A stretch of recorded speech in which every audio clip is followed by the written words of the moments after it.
As the winter is approaching, the city of Barrie has intensified its campaign against the homeless. Ash Wolf has been homeless for a year and a half. With nowhere to go, she has been living in her homestead in various parks in the city. She received her fourth ticket for doing so. The new ticket not only prohibits her from setting up a tent in a park, but also sleeping in the park. This leaves Ash with no option other than to go into hiding. In talking to Barrie community media, she shared her ordeal, her expectations from the upcoming council, and her hope to save her toes and fingers by the time winter is over.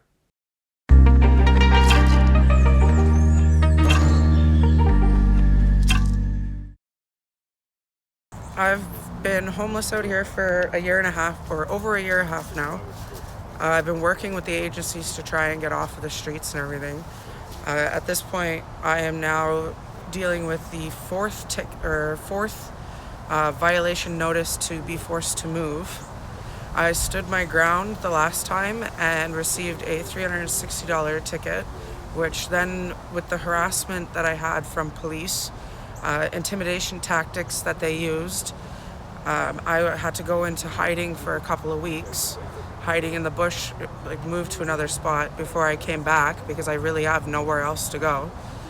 So now I'm dealing with it again. I've received a violation of camping when this isn't camping, this isn't pleasure. I don't like to be out here in minus weather, freezing every night and trying to make sure I don't lose my fingers and toes. This is not camping. This is survival. And since the city can't accommodate to put roofs over people's heads out here, even after they just threw however many people out here because of the travel lodge situation,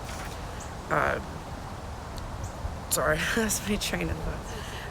There's not much that we can do about it. So we're literally being swept under the carpet like the dirt they treat us like, instead of actually aiding us. And the more they make us move, the less spots there are for us. There's not enough funding for anybody. Nobody seems to care about the people out here, which is what's causing the problem to increase. The agencies that are supposed to be able to help us get off the streets are not being funded enough to be able to do that. So once again, because of the notices or the notice of violation that I have of camping, and now I'm not even allowed to sleep in a public space past 11 p.m. till 5 a.m., which literally gives me nowhere to go without getting another ticket. So in the year over the next season, I'm probably going to wind up with thousands of dollars of tickets because I have no other option. I can't change my situation if there's nobody out there to help it happen. So once again, I'm going to have to go into hiding, which is really unfair to me, and very likely wind up back here eventually because there's literally nowhere to go. So everybody out here is being harassed. At this point, I'm being targeted because I'm making a stand and saying something needs to happen. The people out here are human and deserve to be treated with human dignity. And the Charter of Rights was there to protect us, but yet the city of Barrie has a legal way to walk on those rights and tell us that we are not anything more than just dogs out here. Like, we don't deserve the treatment that we're receiving. We deserve to be treated equally to anybody else. Being forced to evict out of somewhere is unjust. We should have the right to fight it, and we're not given that right. They claim there's a number to contact, and they don't acknowledge it. So if we don't have the right to fight these violations that we're supposedly committing or argue our point to it, why do these people have the right to give them? Like, it's overwhelming to the point where everybody out here's mental health is decreasing. People come out here and they're in the perfect mental health, and over time with the harassment and being treated like dirt and swept under the carpet and ignored instead of actually properly aided is destroying people's mental health out here. So you'll see people that are perfectly fine out here first, and then you see them 6 months down the road and they're emotional wrecks, they're falling apart, they can barely function, there's lack of sleep because of being afraid all the time. and forced to be in hiding and everything else and packing up and moving all the time. Like, it needs to end. Like, I don't understand why a person with a roof over their head has rights to say, well, I don't want to do this, or this isn't right, but they have the right to force somebody who doesn't have a roof over their head or a door to lock to constantly move. Like, somebody needs to do something about it. Every other township is aiding and actually trying to get their homeless off the streets. And the agencies out here, the ones that are out here, are only set up to aid, not actually get us off the streets. And the housing workers out here are basically telling us that we have to do the work, and they're not actually aiding. Every time they're called by any of the people out here to try and get them off the streets, it's, well, look on Kijiji and Craigslist and all these other spots. Well, if we can't even get past the point of what's your source of income, ODSP or welfare, and then no response, how are we supposed to get housed when we have nobody to speak up for us? Like, Yeah, and I have been talking to housing advocates, mental health advocates, organizations that help homeless people, talking to people who are homeless, and it seems the city has intensified the campaign. As we are entering the winter, it seems that people are getting less help and more eviction notices, and even the notice that you got that you can't sleep in a public park from 11 p.m. to 5 in the morning. It seems to be that is the first time somebody got that kind of violation, that after talking to some people I came to know. So it seems that cities has intensified the campaign against the homeless. But have you got any credible I've been source being of help targeted. being given? I've been being targeted repeatedly by them, and when I've been dealing with all of the agencies. I'm working with Empower Simcoe, I'm working with Busby, I'm working with the Salvation Army. I'm doing everything that I'm supposed to and that I can do to get off the streets. And every time I'm moved or forced into hiding, a lot of these agencies can't come and aid me or help me or speak to me or get paperwork to me that I can fill out and get back to them. Like, there's not much else that we can do. So when this kind of stuff is happening all the time, it literally leaves us with no hope. So a lot of us are trying desperately to work with the agencies out here, and it's not enough. Like, So most of us are going to wind up being stuck out here for the winter. Yeah. So you have got another notice yesterday. So 48 my hours have notice been has given. gotten two different things on it now, because I've stood my ground on different occasions, and because I keep standing up for the rights of the homeless and speaking on their behalf. So now they've been targeting me not just with notices, but they'll come at ridiculous times in the morning, waking me up, not even with a hot coffee. I think they'd be nice enough with that. But they come wake me up, tell me, oh, there's all these complaints, you're going to have to move. You know the process, this is how it works, and if you argue it with them, they just go in circles with you. Mm-hmm. So because I've stood my ground and spoken to them on many occasions, they're now coming at me twicefold, where I've even been threatened to leave Barrie by City of Barrie and police, and they deny it when they actually are confronted on it. And the difference between a lot of other people and me is I have a lot of it recorded and audio recorded. So they can deny what they're doing to me all they want. I have evidence that backs it up. And they're targeting me because I'm fed up with it. I spent 10 months in hiding, the first 10 months of my homelessness, hiding in the bush, setting up my tent every night, taking it down, moving. I couldn't get access to any resources because I was constantly moving. Then when I finally took my stand, it has now put a target on my back. So even right now, I'm being accused of every single noise complaint, every complaint that's going on in the area that I'm in, even when it's not even my homestead. So it's even making it harder for me to even cope with the situation because it's weighing on my own mental health. Yeah. So how you plan the winter? Like,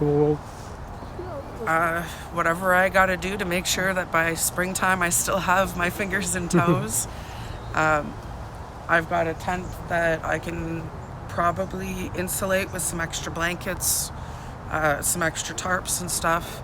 There are different ways that we can safely keep our tents heated, but if we don't have something to heat, we're more at risk of not waking up in the morning. So if we're going to be told that we can't put a tent as a temporary roof until the city actually does something as a solution, you're just part of the problem of the death tolls that happen in the wintertime with us. Everybody wants to blame all the deaths out here on overdoses, or nobody's acknowledging the suicides, nobody's acknowledging the freezing to death, and it's not helping the situation at all. So if I gotta insulate my tent and pitch it somewhere for the winter, very likely I'll be right back here receiving ticket after ticket because of the inability to move, and probably being threatened to be bulldozed and everything else by the city, because that's what they do. They don't aid the problem. They basically treat us like dirt and sweep us under the carpet. And Yeah, even the activists and homeless people, they have been saying this for a long time, that many of the deaths have been misrepresented as overdose, drug overdose deaths, other than as you said, some of them are suicide, some of them are due to people freezing in cold a winter. lot of people want to put a bad name on all the homeless, when a lot of the times these are circumstances that these individuals can't change, no matter what they do, unless somebody actually steps in and helps. So when they're telling everybody in the world that, oh, it's all just addiction issues and only mental health issues, well, it's a little bit of everything. You'd be surprised who you'd find out here. And you'd be surprised how many people are living day to day right now with the risk of literally at the end of the month being in the same situation, working or not. So there's no discrimination on who's out here. You got people who go to work every day pitching a tent every night, and they're still out here. So it's for people to judge it specifically on certain circumstances instead of acknowledging the actuality of the situation, where it's a little bit of everybody out here. So the fact that they keep saying it's all overdoses is not fair. It's not just.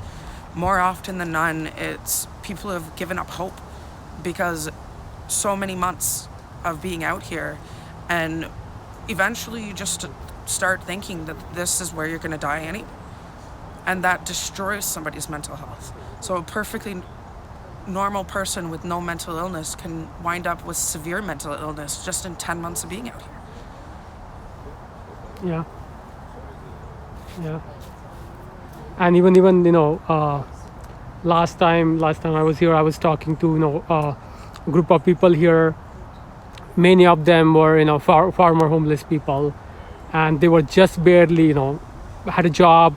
They were lucky enough to get the small apartment, whatever they could, and they're just standing to get back on their feet. And they were telling that it's as you said, it's not that people are not trying to get back to work. It's not that people are not looking for housing. It's not that people are just lazy and sitting down. They are actively trying to get their life back. But there is a housing crisis. There is a mental health issue crisis that is leading to in many ways to the drug crisis.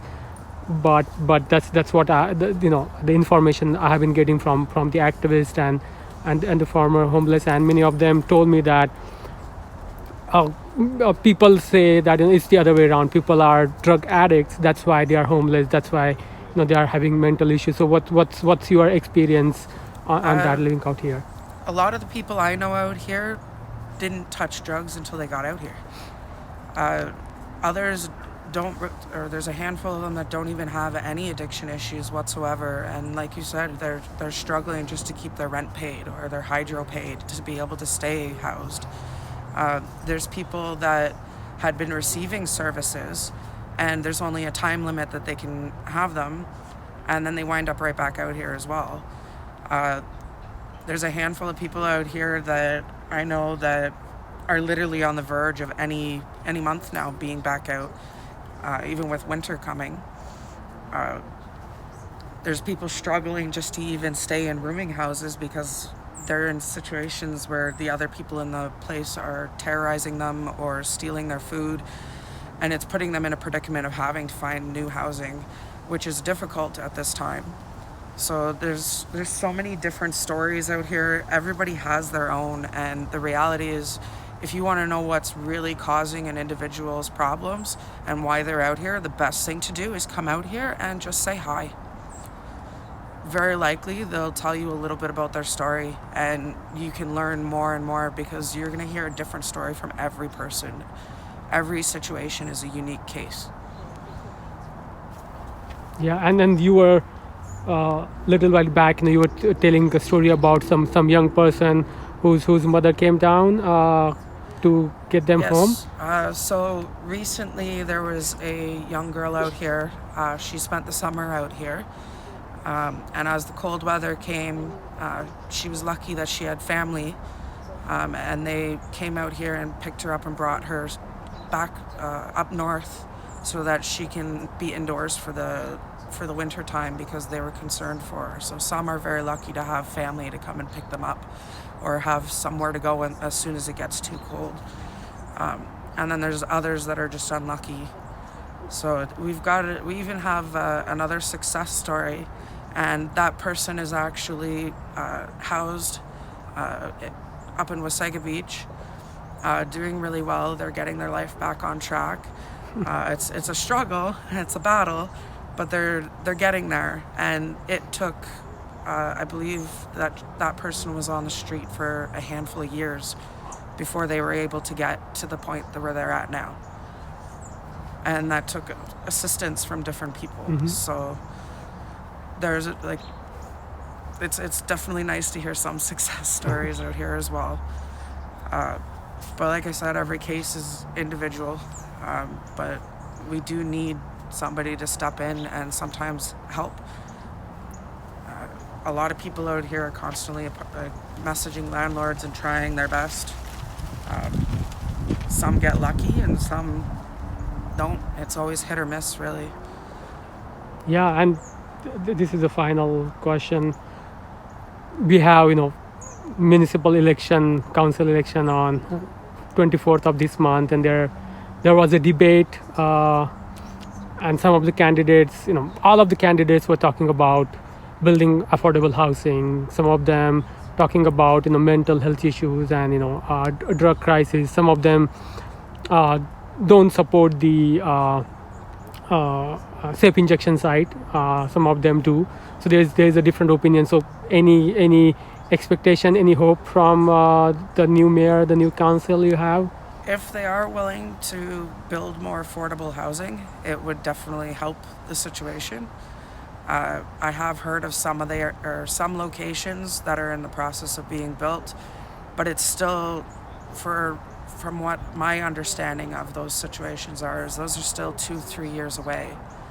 So the reality is, what are we going to do right now as well, right? If they actually step forward and start doing these things that they're hoping to do, it would be a massive benefit to the township. Different jurisdictions all around have already done these kind of things years ago and continue doing them. So for Barrie to step up, and since this is a blooming town, it's getting bigger every year, more people every year, to do that and to accommodate to more is probably the best thing that could possibly happen to this town. Everybody, whether you're rich or poor, has the right to a roof over their heads. So to accommodate to that is important. And yeah, people might not like these people around, but when you go to high school, you got to deal with everybody, right? You got to still go. If you live in a township, you're going to get a little bit of everybody. It's no different than the schoolyard. You got to get along. Yeah. Okay, awesome. Yeah, thank you.